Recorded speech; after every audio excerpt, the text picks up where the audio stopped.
All right, so what we're going to talk about today is why we place chest tubes, how they function, and how that mechanism by which chest tubes function actually helps guide us in when it's safe to remove a chest tube. So first thing being first, we need to understand why we're placing it.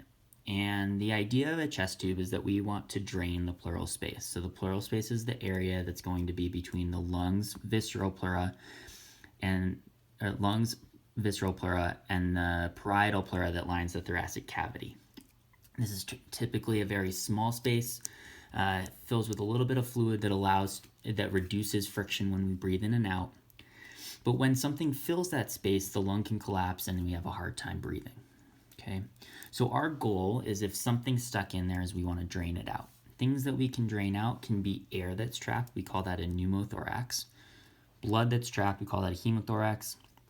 Or bacteria that's trapped, and we call that an empyema. Now, this is just some vocabulary, there's other things that can be trapped, a pleural effusion, a combination of the two, like a hemopneumothorax. But the idea of all of these is that we don't want them in that space, and we need to drain them with a chest tube. So we put a chest tube in, okay, and now we're draining that space. Now, this is where we start to talk about the mechanism by which the chest tube is actually functioning. So when a chest tube is in that space, the first idea of what we want to do with whatever is draining out is we want to collect it. We don't want to be messy physicians. We want to store whatever is coming out into a clean collection chamber. So that's going to be our first chamber, is the collection chamber. So essentially, the collection chamber is just a bucket. It's going to fill with whatever is draining out.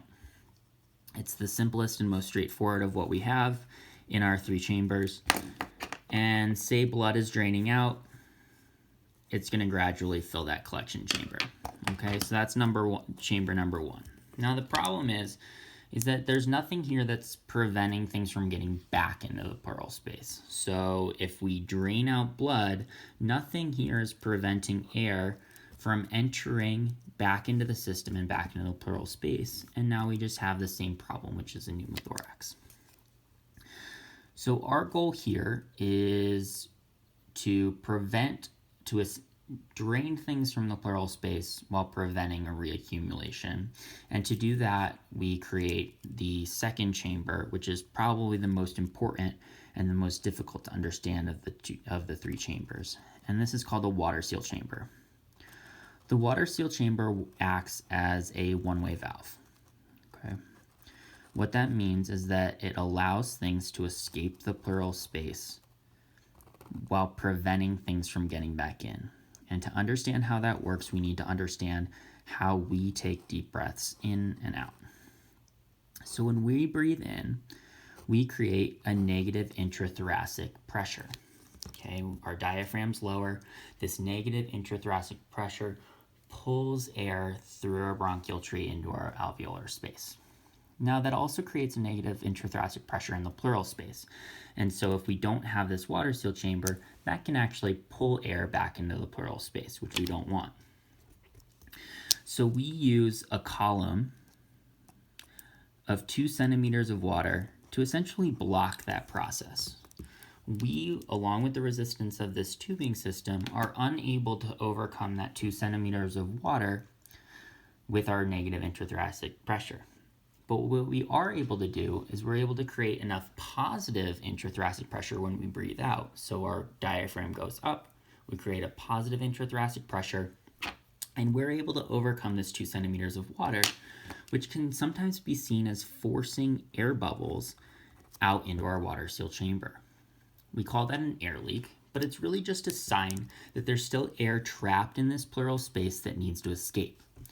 So if we breathe out, or we tell our patient, hey, cough for me, take a deep breath in and bear down, we are basically telling them to make a more positive intrathoracic pressure and force more air out. So if we look at our collection chamber, at our water seal chamber, and we see bubbles coming out, it's just a sign that that chest tube needs to stay in place and that there's still more air that needs to be removed. Okay? By preventing air from going back in, we're hopefully able to slowly resolve whatever injury we have in the lung or remove the empyema completely while preventing anything from getting back in and causing further problems. Now, sometimes we are a little bit impatient or we need something stronger than just that positive intrathoracic pressure to force things out. We need to pull things out. And that's where our third chamber comes in, which is called the suction chamber. It's what it sounds like. Essentially, if you walk into a patient's room and you see that a patient's chest tube is connected to a wall suction, that means that we are actively pulling on this column. So if this is connected to the wall, this is pulling or sucking on this space, this column, and it's overcoming that 2 centimeters water and pulling more air out.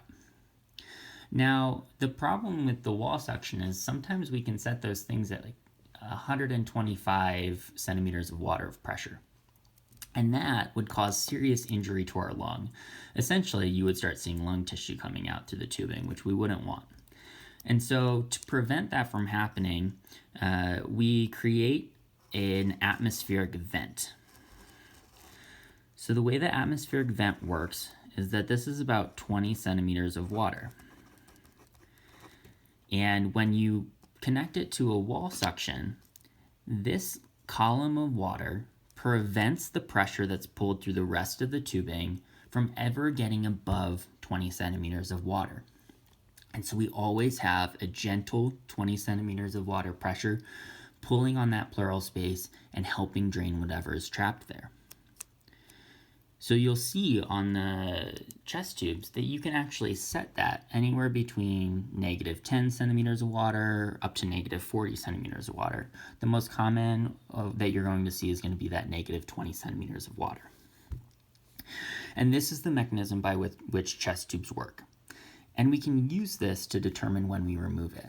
So there's 3 main categories that I think about when it's safe to remove a chest tube.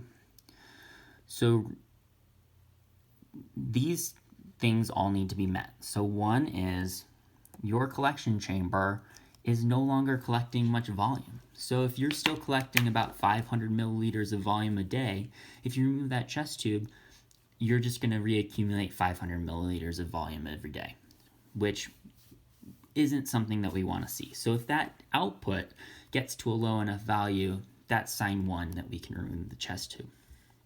The second thing I think about is there an ongoing air leak? Meaning if you have the patient take a bear down or cough or create this positive intrathoracic pressure, are you still having air escape if you're no longer pulling on it with suction? So most of the time we'll put something to suction, we'll take it off suction, meaning that it's just still water seal, meaning it's just the natural positive and negative intrathoracic pressure that's determining what's coming out of the chest tube. And if there's no air leak, that's a sign that things are resolving and there's no longer this ongoing leak of air from the lung tissue into the pleural space.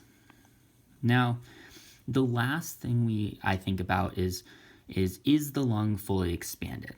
So when we get chest x-rays on patients with chest tubes, we look to see if the lung has fully re-expanded after that chest tube was placed, which is our goal. So if the lung is expanded, our collection chamber has very little output, and there's no longer an air leak, those are signs that it's probably safe to pull the chest tube. Okay, so very quickly, reasons we put the chest tube in: drain the pleural space. We're going to do that using our 3-chamber chest tube system. That's going to help us collect whatever we're draining, create a one-way valve in our water seal by allowing air to escape but preventing it from going back into the pleural space. And the suction chamber is going to allow us to do that at a faster rate.